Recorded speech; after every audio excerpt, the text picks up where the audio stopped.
जना वल्लभा गिरिवरधारी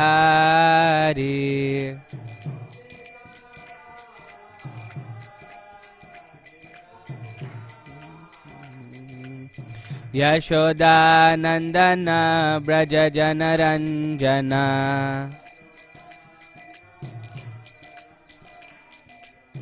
यशोदानंदन ब्रज जनरंजना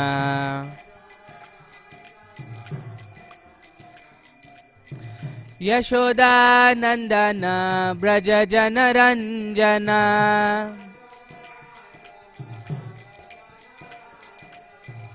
यमुना तीरा वनचारी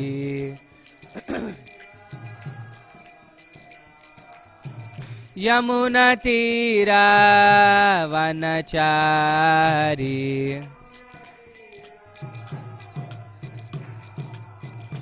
हरे कृष्णा कृष्णा कृष्णा हरे हरे हरे राम राम राम हरे हरे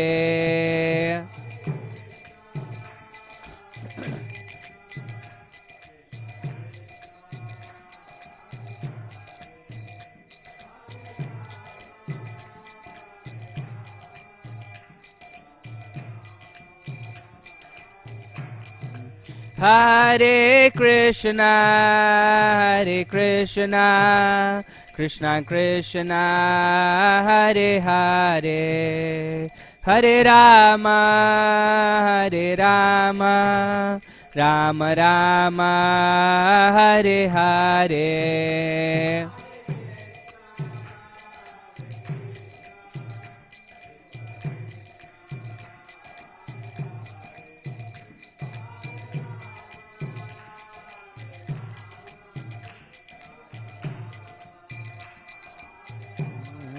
हरे कृष्णा कृष्णा कृष्णा हरे हरे हरे राम राम राम हरे हरे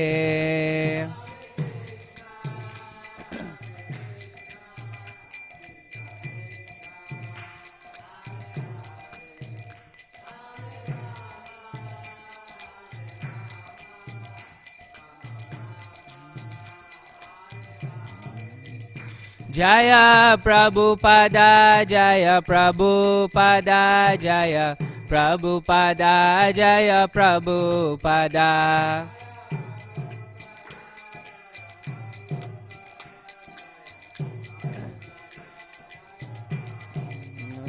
जय जय प्रभुपाद प्रभुपाद प्रभुपाद जय जय Prabhupada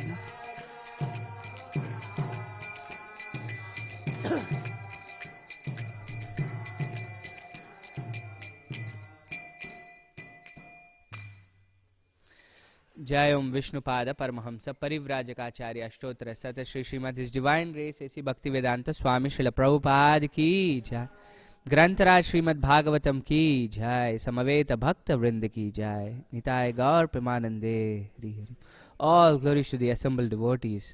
All glories to the assembled devotees. All glories to the assembled devotees. All glories, all glories, all glories to Shri Shri Guru and Shri Gauranga. All glories to Srila Prabhupada.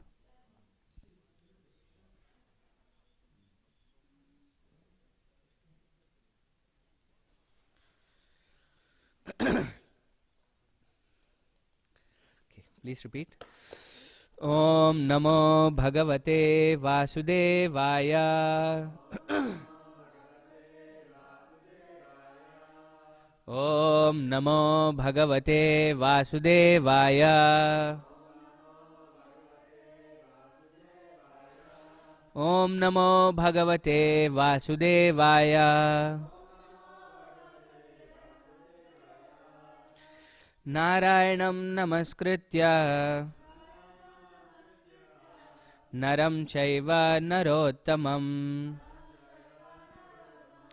Devim Saraswatim Vyasam Tato Jayamudirayet Nashtaprayeshu Abhadreshu Nityam Bhagavata Sevaya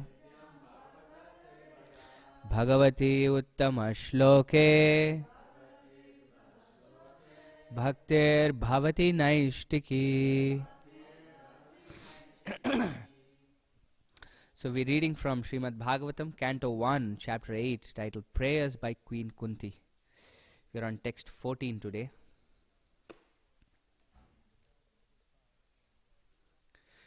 Antastha sarva bhutanam Atma Yogeshwaro Harihi Swamayaya Vrinod Garbham Vairatya Kurutantave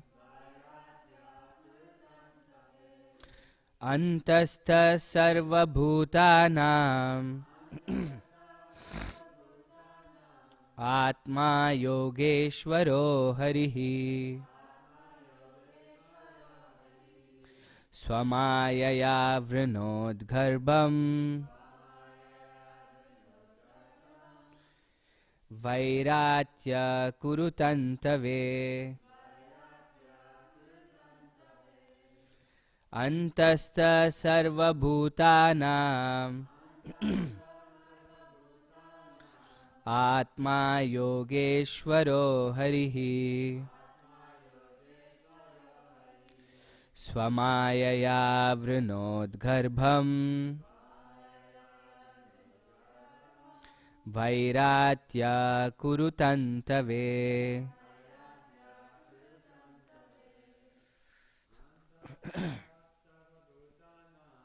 Antastha sarva bhutana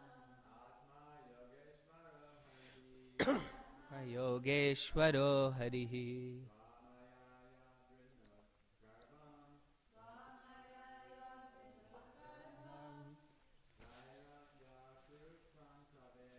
Vairatya Kurutantave Antastha sarva bhutanam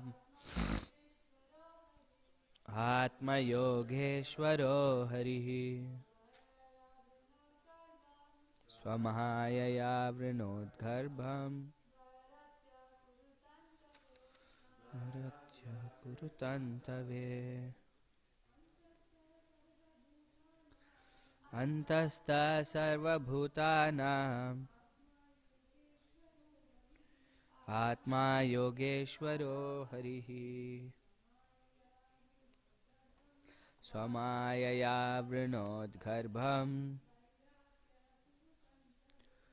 Vairagya Kurutantave Antastha sarva bhutanam Atma Yogeshwaro Hari Swamahayaya Vrinod Garbham Vairatya Kurutantave. Okay. Translation and purport by His Divine Grace A.C. Bhaktivedanta Swami Srila Prabhupada. Srila Prabhupada ki jai. This is the word for word translation. Antastha, being within. Sarva, all. Bhutanam, of the living beings. Atma, soul. Yoga Ishvara, the Lord of all mysticism. Harihi, the Supreme Lord. Swamayaya, by the personal energy. Avrinot, covered. Garbham, embryo. Vairatya, of Uttara. Kurutantave, for the progeny of Maharaj Kuru. Translation. The Lord of Supreme Mysticism, Sri Krishna, resides within everyone's heart as the Paramatma. As such, just to protect the progeny of the Kuru dynasty, he covered the embryo of Uttara by his personal energy. Please repeat. The Lord of Supreme Mysticism, Sri Krishna, resides within everyone's heart as the Paramatma. As such, just to protect the progeny of the Kuru dynasty, he covered the embryo of Uttara by his personal energy. Purport. The Lord of Supreme Mysticism can simultaneously reside within everyone's heart or even within the atoms by his Paramatma feature, his plenary portion. Therefore, from within the body of Uttara, he covered the embryo to save Maharaj Parikshit and protect the progeny of Maharaj Kuru, of whom King Pandu was also a descendant. Both the sons of Dhritarashtra and those of Pandu belonged to the same dynasty of Maharaj Kuru. Therefore, both of them were generally known as Kurus. But when there were differences between the two families, the sons of Dhritarashtra were known as Kurus, whereas the sons of Pandu were known as Pandavas. Since the sons and grandsons of Dhritarashtra were all killed in the battle of Kurukshetra, the last son of the dynasty is designated as the son of the Kurus. Om Ajnana Timirandasya Jnananjana Shalakaya Chakshurunmilitam Yena Tasmai Shri Gurave Namaha Shri Chaitanya Manobishtam Stapitam Yena Bhutale Swayam Rupa Kada Mahyam Dadati Swapadantikam Vandeham Shri Guru Shri Utapadakamalam Shri Gurun Vaishnavamsha Shri Rupam Sagrajatam Sahagana Raghunathanvitam Tam Sajivam Sadvaitam Savadutam Parijana Sahitam Krishna Chaitanya Devam Shri Radha Krishna Padan Sahagana Lalita Shri Vishakan Vitamsha He Krishna Karuna Sindho Dinabandho Jagatpate Gopesha Gopika Kanta Radha Kanta Namostute Tapta Kanchana Gaurangi Radhe Vrindavaneshwari Vrishabhanu Sute Devi Pranamami Hari Priye Vancha Kalpatarubhyasya Kripa Sindhubhya Evacha Patitanam Pavanebhyo Vaishnavebhyo Namo Namaha Jaya Shri Krishna Chaitanya Prabhu Nityananda Shri Advaita Gadadara Shri Vasadi Gaura Bhakta Vrinda Hare Krishna Krishna Krishna Hare Hare Hare Rama Rama Rama Hare Hare Namo Vishnupadaya Krishna Preshtaya Bhutale Srimate Bhakti Vedanta Swaminiti Namine Namaste Saraswate Deve Gauravani Pracharine Nirvisesha Shunyavadi Pashyatya Deshatarine.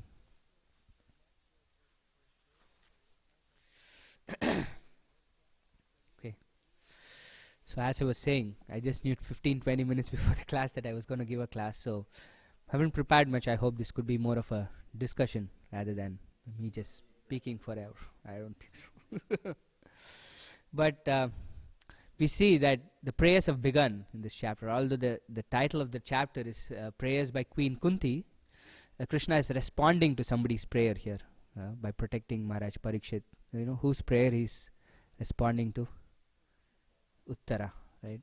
So what's happened is the battle of Kurukshetra is done, and then at the end of the battle something terrible happened. I mean, of course, the battle, lots of terrible things happened. So many people were killed, but Ashwatthama during the night, thinking they were the Pandavas, killed the 5 young sons of Draupadi.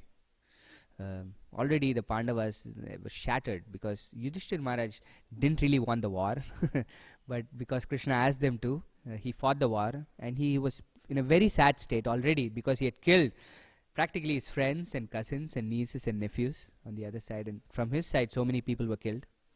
And on top of that, Ashwatthama committed this really terrible act, and they forgave him actually. In fact, Draupadi was so magnanimous that she told Arjuna that, oh, this is our teacher's son, this is Dronacharya's son, Ashwatthama, and said he's a Brahmana's son, so we should spare him. This was her soft-heartedness, you could see. And yet in return, what Ashwatthama does is something even more horrible. So the last of the Kurus, Prabhupada explains here, right? Usually we've seen the Kurus mean the sons of Dhritarashtra. And Prabhupada explains that here in the purport, that when there were differences, this is how the Gita starts itself, right? Dhritarashtra says, Dharma kshetre kurukshetre samaveta yutsavaha mamaka pandavasyeva kima kurvata Sanjaya. This is his question to Sanjaya, is that he clearly differentiates between his mamaka, my sons, and Pandavas, the sons of Pandu. Ideally, he was supposed to consider both his sons and the sons of Pandu to be his own sons, because his younger brother Pandu was no more, and it was his responsibility to take care of his younger brother's children. And yet he could clearly, because of his blind love for his sons, he would differentiate between them, and that's how he asked this question in the beginning of the Gita, Mamaka Pandavasyeva. What happened to my sons and the sons of Pandu? So when there were differences like this, Prabhupada says, although they came from the Kuru dynasty, the root of both Dhritarashtra and Pandava was the Kuru dynasty, and both of them owned this title of the Kurus, so to speak. But when there were differences, the sons of Dhritarashtra were called the Kurus, whereas the sons of Pandu were called the Pandavas.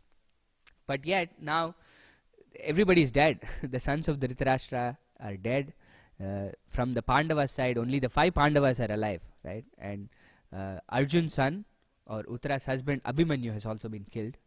So the last of the progeny of the entire Kuru dynasty is in the womb of Uttara, and this is Parikshit Maharaj. So what Ashwatthama did for Draupadi forgiving him was to try to kill Maharaj Parikshit. It's incredible to even think of it. Because he had this deep vengeance within, because the Pandavas had killed his father. And this was not just by any fair means, according to him at least, because in the battle they said Ashwatthama, an elephant, had died, and therefore Dronacharya thought his son Ashwatthama had died, and then was in that state, and then he was killed in the battlefield of Kurukshetra. So in that moment of madness, his deep vengeance to somehow get back at his killers of his father, tried to kill. Usually this is off bounds, right? For any Kshatriya, if you're fighting by the rules of war, you don't attack women, you don't attack children, you don't even attack warriors who don't have weapons. If they surrender to you, you just forgive them. But this was way beyond. And then he basically sent a Brahmastra, which is the most potent weapon, material weapon you could call, to destroy the womb, the fetus in the womb of Uttara.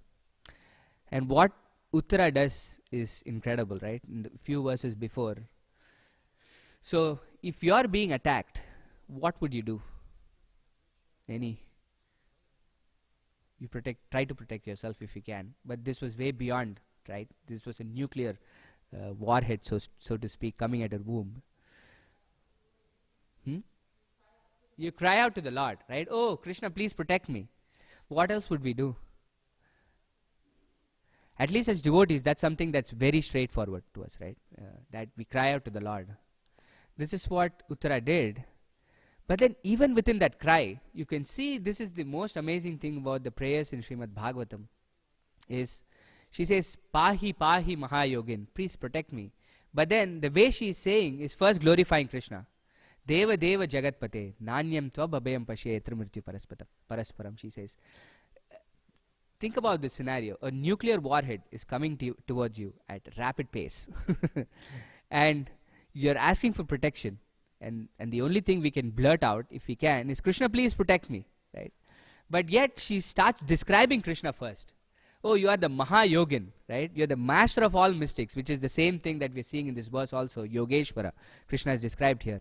Deva Deva Jagatpate. Like, even in that context of think about the mental trauma that she's going through first. Her child in the womb is being attacked, which is a terrible thing in itself for the mother.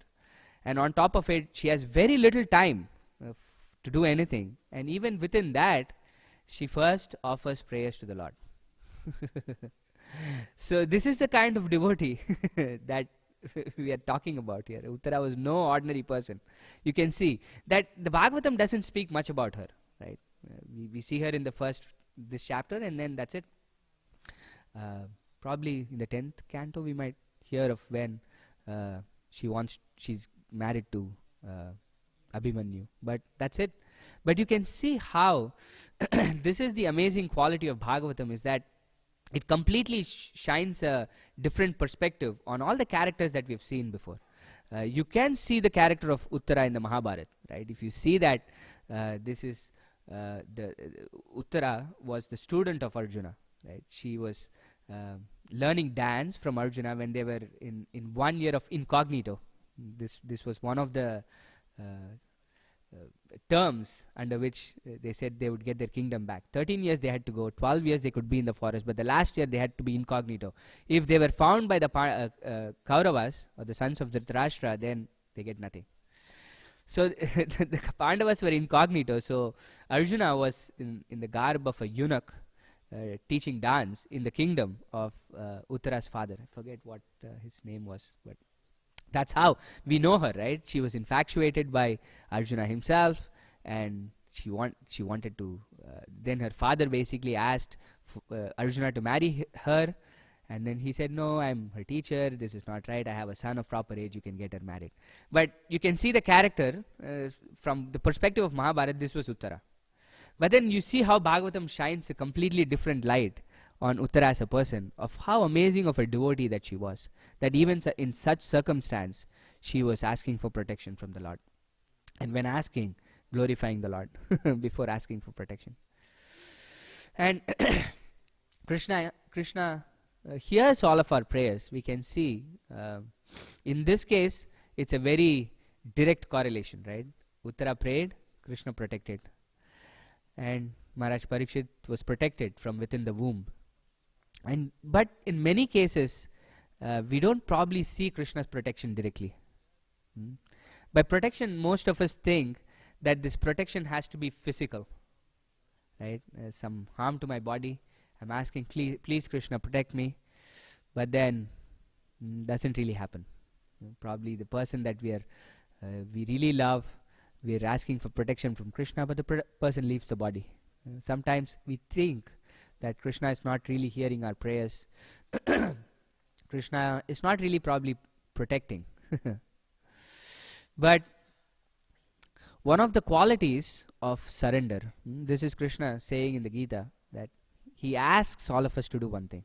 He says, Sarva dharman paridyaja mamekam sharanam vraja aham tva sarva papebhyo mokshayishyami masucha. He says, leave all varieties of religion and surrender unto me. I'll take care of all your sins. Do not fear. He even adds that, masucha, do not fear. And Prabhupada writes in that purport that there are 6 limbs to Sharanagati itself, or surrender itself. The 6 limbs, does anybody know what these 6 limbs of Sharanagati are? Yes? Can somebody pass a mic? That's okay. We'll try to gather everything from all of us who are here. Yeah, online. That's why. Humility. Is it working? Humility. Can you tap it to see? Yeah. Okay. Humility. Yes. I don't know, in order. Self-surrender. Yes. Accepting that which is favorable and rejecting what is unfavorable. You got 4. Yeah. And 2 more? serving the lotus feet. No. No, one has got to do with what we are discussing. That's a clue. Yes, Chandrabhaga Mataji.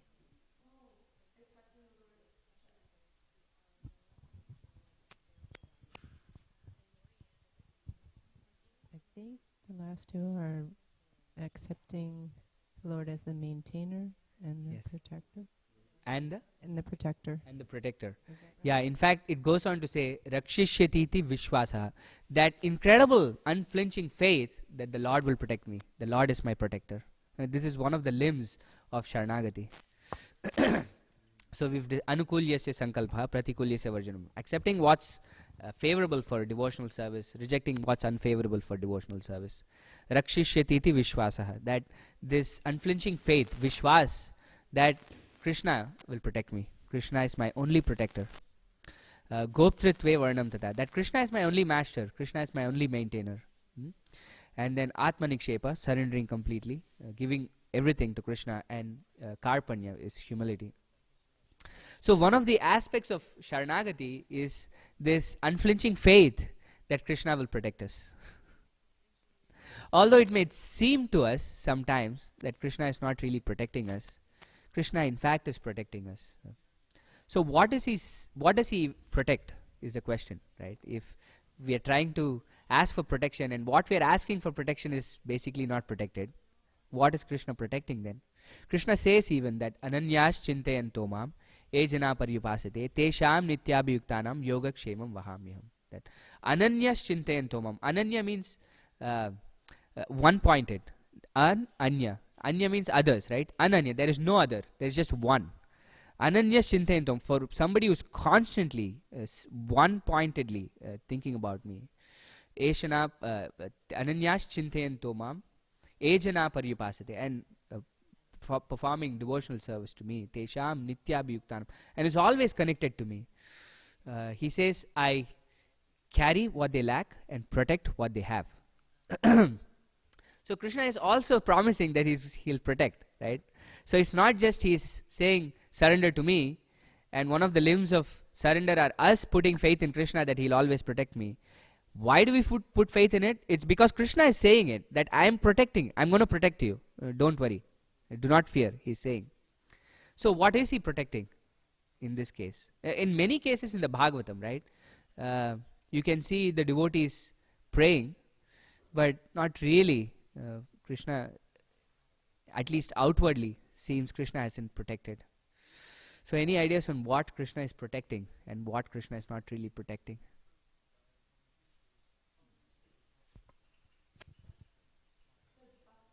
Yes, bhakti. This is what Krishna protects. Rest of it is all anyway temporary, right? But one thing that Krishna protects is our devotional service, the seed of bhakti, because the bhakti, it is said, is like a creeper, right? So all of us have been traveling from one universe to the other, one Brahmanda to the other. In fact, it says, Chaitanya Charitamrita says, Brahmande Brahmite Kon Bhagyavan Jeev Guru Krishna Prasade Pai Bhakti Lata Bij. That all of us have been traveling from one universe to the other universe, one planet to the other planet, across many, many lifetimes. But among such living entities, there is one fortunate soul, Bhagyavan Jeev, right? And what is this fortunate soul? Why is this soul so fortunate? Guru Krishna Prasade Pai Bhakti Lata Bij. This fortunate soul, by the mercy of the spiritual master and Krishna, has obtained something that is invaluable. This is Bhakti Lata Bij, the seed of the creeper of devotional service. This is what this living entity has obtained. That is why this living entity is so fortunate, that the seed of devotional service is so invaluable that it's very rare for people to obtain. So when you surrender to Krishna, this is what he gives you. This is what the spiritual master gives you, is that you now get the seed of devotional service. And any creeper, you might have seen, is very tender, isn't it? It can very easily be destroyed. A tree with very strong trunk or a stem is really hard to destroy. Even if you have to cut it, it's tack, tack, tack. It takes a lot of work to cut it. But a creeper, you can pluck it out. It's so easy to pluck out a creeper, right? So as devotees who have been given the seed of devotional service, it is of course our responsibility to protect it.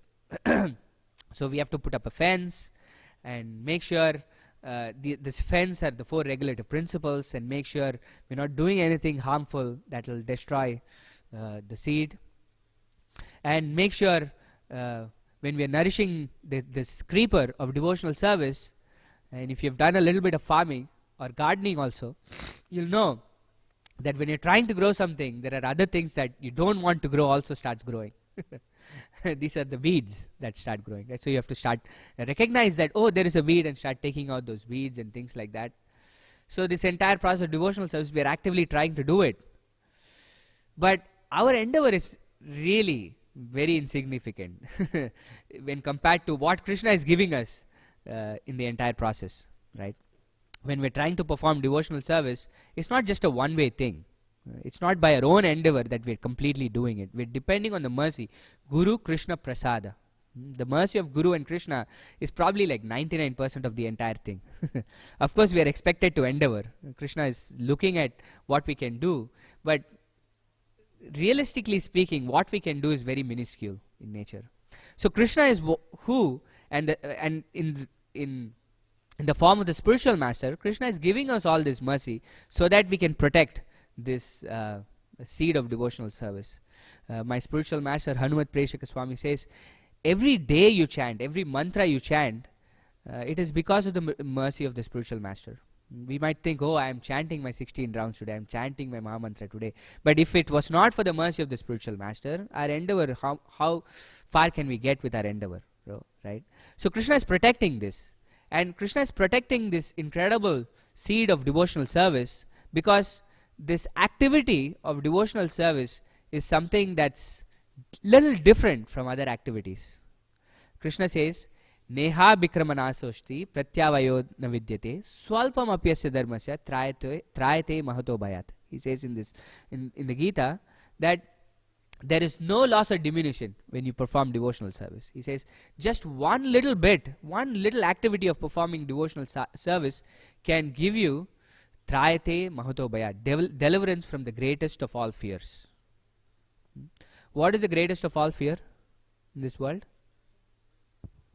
Yes, Mother Kunti? To forget Krishna. Oh boy. Yes. For normal people, what is the greatest fear? Taking birth as an animal? Taking birth as an animal. Yeah, that's a great fear. But death in itself, right? Before you even go to that point of taking another birth, none of us in this world want to die. Everything that we do in this world to protect ourselves is so that we don't have to die, isn't it? And Krishna says that greatest of all that fear is delivered by even a little bit of performance of devotional service. Why? Why is this activity so different? Why do you think this activity of devotional service is so different from any other activity? We are trying to protect, right? All living entities in this world are trying to do 4 things: eating, meeting, sleeping, and defending. Defending is protecting, right? As human beings, we do it in incredibly sophisticated ways. We build amazing homes, have incredible security cameras and whatnot, police force, and we try to do so many things to protect ourselves from other people, other living entities, or nature itself. And sometimes even our own mind, we go to therapists and things like that. But all these activities are different from bhakti. How? How is it fundamentally different from bhakti? Yes? They're all temporary. They're all temporary. This is the point. Yes, Jai Hari Bro? Can you use the mic? Because they're all based on the body, basically, right? They're all based on the body. And Yeah. devotional service is based on the service to Krishna. Yeah. So Devotional service is based on Krishna. So it's like the constitutional position of the soul. Yeah. Yeah. That's true. But and the fundamental difference is it is temporary. So since everything is based on the body is temporary, therefore those activities, the results of those activities don't really last long. Whereas us as spirit souls are eternal in nature, therefore the activity that we perform from that perspective, this is Sanatana Dharma, right? All of us have different dharmas or duties. Prabhupada writes in this purport to Apichet Suduracharo Bhajate Ma Mananyavak Sadhureva Samantavya Samyak Vivasito Hisaha. Krishna says, even for somebody who performs incredibly abominable activities, you should still consider him a sadhu. Krishna says. Because he's constantly doing devotional service to me. But in that purport, Prabhupada writes, all of us have two different kinds of duties. So one kind of duty is the duty that we have for maintaining our body. We all have certain responsibilities as sons, daughters, fathers, mothers, brothers, sisters, employee. So many different designations we have. We need to maintain our body, and we have so many responsibilities for different relationships that we have. We have certain duties. This is one kind of dharma, right? But then we also have another kind of dharma or another kind of duty, which is the most important of all duties, which is our Sanatana dharma or our eternal duty. As spirit souls, all of us are Jiver Swarup Hoy, Krishnair Nityadas. We are eternal servants of Krishna. Therefore, our eternal duty is to serve Krishna. So we constantly do this, and then he says at some point, most of the time, these don't conflict with each other. Your duty as a husband or a duty as a wife doesn't really conflict with eternal service. But sometimes he says your duties that are regular might conflict with your eternal duty. Therefore, sometimes we fall. Krishna, Prabhupada says in that. I don't know how I got here, but we as spirit souls, bhakti, yeah. So this is temporary, right? So we have so many other duties that we do, but they are temporary, because when we lose the body, those duties have certain effect, yes, in terms of the impressions that we take with our next life, but still, it still puts us in this horrible cycle of birth, death, disease, and old age. But this performance of devotional service is extraordinary, because just like it's the opposite of temporary is eternal, right? Anything that you do, even a little bit of devotional service that you do, is always there in your bank account, in your eternal bank account, so to speak, right? So, say this lifetime, you've studied high school, done your bachelor's, and then done your master's, and then you've done your PhD, I don't know, in astrophysics or something like that. And then you're 8 years old, and then you leave your body. And then you get a human body, and then you're a 1 day old child. Do you carry your PhD with you? No. Start with ABCs again. This is the nature of the activity that are temporary, right? It just goes away. You roll the stone up, and then it doesn't stay there. It comes down, and then you have to keep taking the stone up. But whereas devotional service, this is what Krishna is protecting, is that even if you do a little bit of devotional service, Krishna is saying, okay, you've done something, you start from where you left off. And Krishna is saying this in the Gita, right? For somebody who has done even a little bit of devotional service, Krishna promises that such a person will take birth either in a Brahmanical family or in an aristocratic family, where you have this environment to start your devotional service from where you left off. And what to speak of somebody who has performed devotional service for a very long time? Krishna says such a person gets birth in a family of devotees directly. So this is Krishna's promise. Yes. I think those aren't the only options though, right? Because I feel like there's plenty of very advanced devotees that were born in none of those. People that took to the process very quickly as though it came from a past life, but correct. But they were born in very low families. Correct. Also. Correct. But these are exceptions. But as a rule, this is what Krishna says. I think in the 3rd chapter, I think, or the 5th chapter. I might be wrong. In general, he says. But the idea that Krishna is giving us is he gives us the environment from which we can take off, from where we left off, right? And this is what Krishna is protecting when he says, "I will protect what you have." He'll definitely protect. And some circumstances, Krishna, if he deems fit, physically protects us. Just like how he physically protected Parikshit Maharaj. Any other instance you remember of where Krishna physically protected somebody? Any other instance where you remember where Krishna physically protected somebody?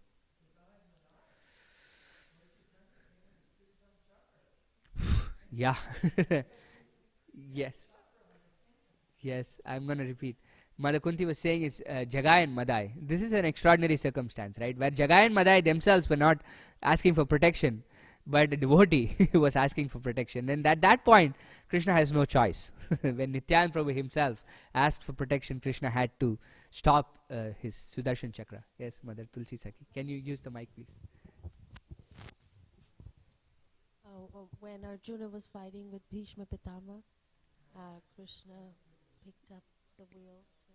Yeah, this is another instance where Krishna goes out of his way to protect his devotee, because Krishna has vowed that he would never take a weapon, right? But at this point, Bhishma Dev had basically taken a vow upon himself that he was going to kill Arjun that day. It was either going to be him or Arjun. And he was so extraordinary in his fighting that Arjun was completely going to die, basically. And then Krishna said, okay, enough is enough. My vow is not so important. He takes the wheel. And then at that point, this was actually Bhishma Dev's vow also, right? Today, either I'm going to kill Arjuna or Krishna is going to lift his weapon. So, actually for both the devotees, Krishna did it. Yeah. He took his weapon, right? He took the wheel. So, it was for a devotee also. Bhishma Dev wanted it. So, yeah, that's a very nice instance. Yes, Prabhu. Prahlad and Narashingadev. Yeah, the classic is Prahlad Maharaj. Right? Think about the number of times that Krishna protected him. So many different ways. Hiranyakashipu tried to kill Prahlad Maharaj, and yet Krishna protected him so nicely. Yes. Queen Draupadi, they wanted to strip her naked Yeah, in public. yeah. In the other instances that we have spoken of, this was very fatal to the physical body. But what they were trying to do to Draupadi was as good as being killed for a woman, right? She was trying to be disrobed in the public. And Krishna was not even personally present physically, and yet he was protecting them. Any other instance you remember? Gajendra. Gajendra, yeah. This was not even a human being. Right? This was an animal calling out to Krishna. And then yeah, the one thing that the acharyas say was, when Gajendra gave out that call to Krishna, Krishna, please protect me. He was trying, right, on his own. He was thinking he could, because this was Gajendra's nature. He was the king of the elephants, and he was surrounded by she-elephants, and he was thinking, oh, I'm so powerful. So many people like me. And he was trying to protect himself for 1,000 years, and then finally he figured out, oh, this is way beyond me. I really cannot do it. And at the instant that he called for Krishna, Krishna was so fast, it says, that Garuda came behind him. Usually Garuda carries Krishna, right? The minute a devotee calls for protection, Krishna is so fast to protect that devotee that he doesn't see anything. Like he didn't wear his slippers, he didn't take his anything. Like the Sudarshan Chakra was coming behind him. Krishna was going so fast that all his paraphernalia was figuring out, oh, what should we do? Where is he going, you know? And then within an instant, the crocodile was killed. Yes? Nriga. Yeah, the lizard in the well. Krishna protected him from thousands of years of being a lizard. Yeah, in this really dark well. Yes. Yes, Sanket. Chandrabhaga Mataji, you had? Phew. Was that what you had? Ambarish Maharaj? Yeah. Phew. Ambarish Maharaj. Think about it. This is Krishna, somebody who we go for protection, right? Usually, what is the quality of such a person? How should such a person be? Naturally, who do we go for protection? There is something implicit, right? When we go to somebody for protection, we assume something. What do we assume? Yeah, they're bigger than us. There's somebody who can actually do something to protect us, right? Which means they are at a higher platform, we are at a lower platform. So this is Ambarish Maharaj. And Krishna is obviously at a higher platform. But think about people in this world who we go and ask for protection. Most likely, such people exploit the people who go and ask for protection. The government is there to protect the citizens. Most of the time, the government exploits the citizens. We have kings who are supposed to protect the citizens. Most of the time, the kings exploit the citizens. We have this instance of King Vena in the Bhagavatam. He was a king who was supposed to protect his subjects.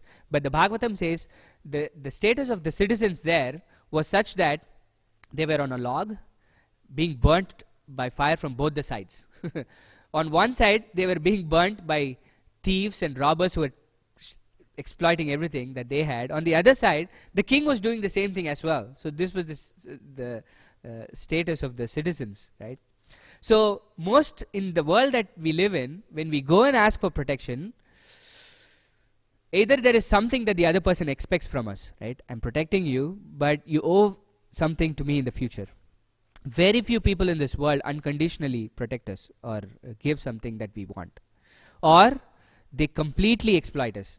You have these incredible instances of dictators in this world, right? Who say, I'm going to protect, but then they basically take advantage of the entire population. But Krishna is such a person that he becomes his servant, the servant of his devotee.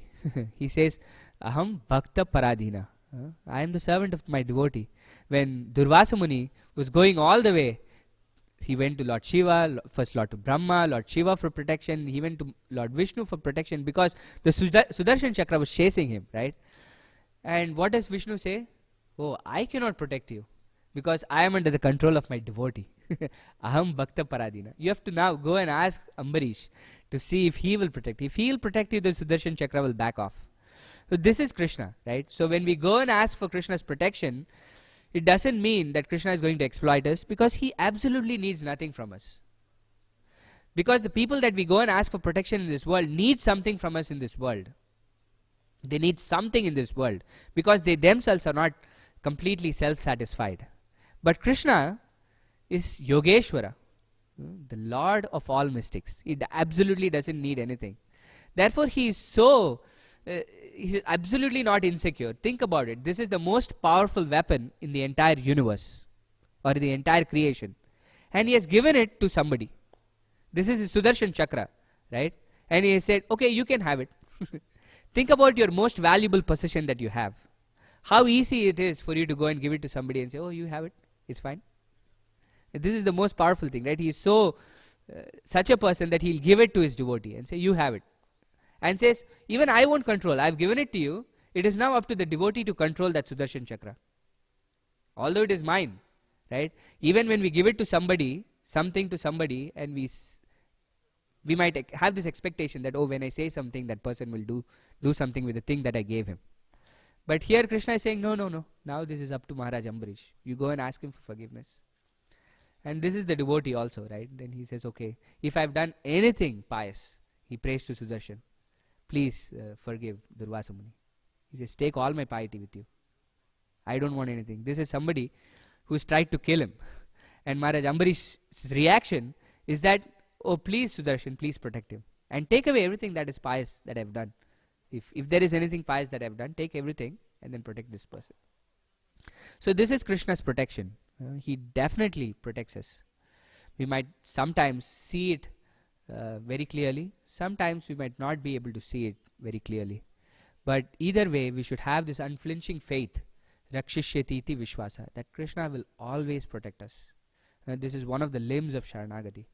When we surrender to Krishna, this is something that we should completely inscribe in our hearts. Whether we see it or we don't see it. Sometimes we just don't see it. And when we mature as devotees and we see Krishna's Prabhupada describes in, I forget which purport in the Gita, he gives the idea of how a devotee thinks. When a devotee is getting something that he likes, right, that is something favorable, we are all happy. Naturally, everybody is happy, right? At that time, most likely, we think, oh, thank you, Krishna. That's the extent to which we might think of Krishna. But a devotee is incredibly grateful to Krishna. And he thinks, oh, I don't deserve this at all. And yet, Krishna, you've been so merciful to me that you have given this to me, although I don't deserve this at all. And this is not coming from a position of fake humility. A devotee really thinks that, oh, I really don't deserve this. But Krishna, you've given this to me. And there might be many instances in our life also where genuinely we might not have deserved something, but we get it, right? So then the devotee thinks, Krishna, thank you so much. Although I don't deserve it, you've given it to me. And during times of reversals, when we think, Krishna, please protect me, and things have not really gone according to what we thought it was. Prabhupada says a devotee thinks, "Oh Krishna, you've been so merciful to me. Although I should have got it in 10 times worse than what I really went through, you were so merciful to me that you reduced it to such a small level that I was able to handle it." This is how a devotee thinks, that everything is a mercy of the Lord, whether it be good or whether it be bad. He thinks this is the mercy of the Lord. So this is protection of the Lord. These are few things I was thinking. Is there any questions, comments, or reflections that you might have?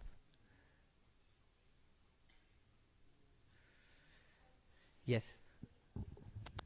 I'm just backtracking. You spoke about so many amazing things.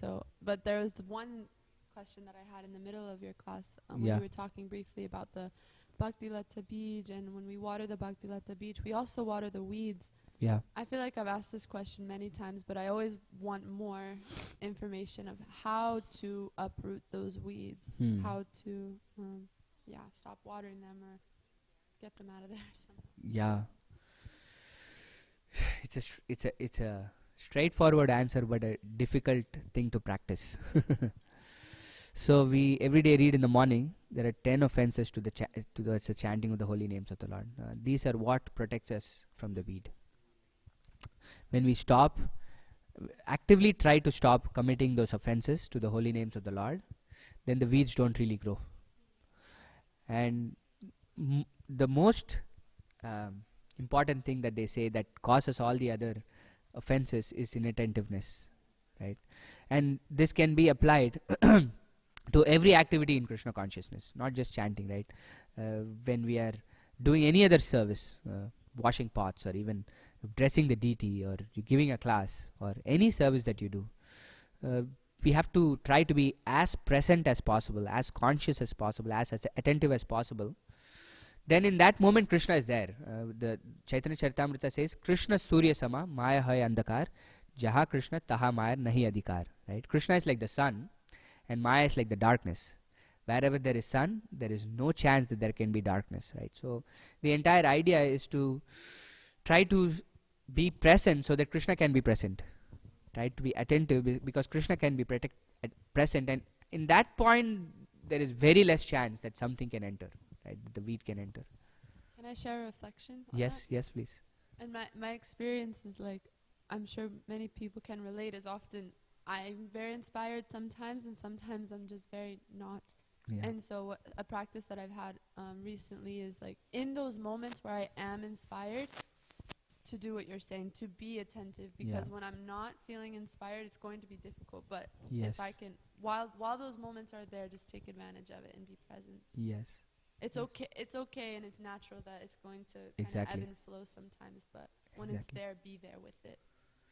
Yeah, exactly. I've heard this as a wartime and peacetime activity, right? During peacetime, when we can actually contemplate and be peaceful, we actually try to practice, right? But then we get these tests, right? Which is basically the wartime. Then at that point, it becomes instinctive. What we have done in the past hopefully kicks in, and then we can see our intelligence is still there for us to see things clearly. But then Krishna gives us another chance. The entire thing here is to see if our practice can kick in exactly when we want it to kick in, right? And it will. And many, many times, I mean, if you have been doing this for a few years at least, we can look back and see, okay, in this circumstance I've behaved in a different way, and over the years I've behaved in a different way in the exact same circumstance because the practice kicks in. Yes. One last reflection. Somebody shared with me recently that the spiritual path or spiritual advancement is like notes on a piano. So you start at C. I'm from America, so you start on C and then you work your way up, or you start at do, re, mi, or sa, pa. Yeah. You know, and but when you get to the next octave, you're back on the same note that you started out. So it sometimes can feel like, oh, I haven't made any progress. Yeah. But when you really pay attention, it's like actually you're a whole octave ahead of where you were. Yes. There is no loss or diminution in this process, right? Yes, yeah, Hari Prabhu. Yep. Thank you for the awesome class. I was just kind of contemplating about Krishna's protection, and I wondered how can we get Krishna, or how does Krishna protect us from like going away? You know what I mean? Because like it seems like I totally believe Krishna's always protecting us. Yeah. But then it just came in my mind. What about the devotees Yeah. they're still devotees because they're always devotees, right? But then they don't want to practice anymore, right? Yeah. So how do we get the protection that we can always be a practicing devotee? Yeah. Actually, Krishna's protection is always there. But there is another component to it called free will, which Krishna will never take away from us, right? So when we say surrender, right, it's not a one-time thing. Oh, I came to a ceremony, I got my name, I got my beads, I sat in a fire sacrifice, and then, oh, I've surrendered to Krishna. No. It's a moment-to-moment thing. It is something that we consciously decide every moment that whether I want to surrender to Krishna or whether I want to surrender to his external potency. Surrender we must, right? There is no escape for us as marginal potency. We have to either take shelter of Krishna's internal potency or Krishna's external potency.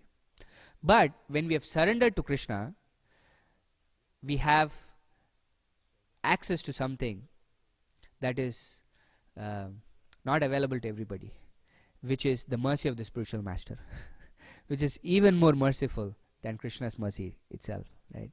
So when we're trying to go away, the spiritual master is trying to pull us. Like our spiritual master gives his example, right? It's like the spiritual master throws a rope and he's trying to pull us from this ocean, right? Pull us. But we have to do only one thing, is to hold on to it. Holding on to the rope is still our responsibility. And the spiritual master and the entire disciplic succession up to Krishna are trying to pull us out. They're actively endeavoring from their side. But we also have to hold on to that rope. Then we'll always be there. Because that's a choice that we make, right? When we make a choice not to do something, it's our choice. And yet, Krishna protects whatever we have done. That is Krishna's magnanimity. Right here in this verse, it says, Krishna is there in every single atom. This is Krishna's nature, is that all of us, from time immemorial, it's actually, when you go on the altar, you have these prayers called Bhuta Shuddhi. You're trying to purify your Bhuta, or your body and your consciousness. And the prayer says, I've been inimical towards you, Krishna. You know what inimical means? Not envious. It's like inimical means I don't even consider you. You're here, but I don't even recognize that you're here. I just go about doing my thing, not even recognizing you. That's how bad inimical is. You know, like Krishna is present everywhere, right? But life after life after life, we've been inimical towards him. For somebody who's inimical towards us, we would never associate with such a person, right? We try once, try twice, but then this person is not even like, it's considering me like as if I'm a wall in this room. So why will I invest in this person? Why will I invest in this relationship? And yet, Krishna comes with us life after life after life as the Paramatma. And is knocking from within. Turn this side. Turn this side. This is what's good for you. This is our friend from within who's constantly calling out. Right? This is Krishna. So whether this is, leave alone for people who have done something for him, for people who have actively gone against Krishna. He's there even within Hiranyakashipu's heart. He's there even within all the demons' heart, right? Who are actively trying to kill Krishna. He's still there, present within their hearts. He doesn't give up on us, right? So Krishna doesn't really give up on us at any moment of time. But it is our choice that we make. Whether we want to practice Krishna consciousness or not. That Krishna won't stop us, right? He can't stop us because he's given us the free will. Thank you, Radha Kalachandji. Yes, thank you, Radha Kalachandji. One last thing I wanted to say. My friend, he went on a Brajmandal Parikrama. He was there, I think, with Loknath Maharaj, and he was asking him many years back, this was many years back, and he was asking him, can you tell me one thing that I can take away, one instruction?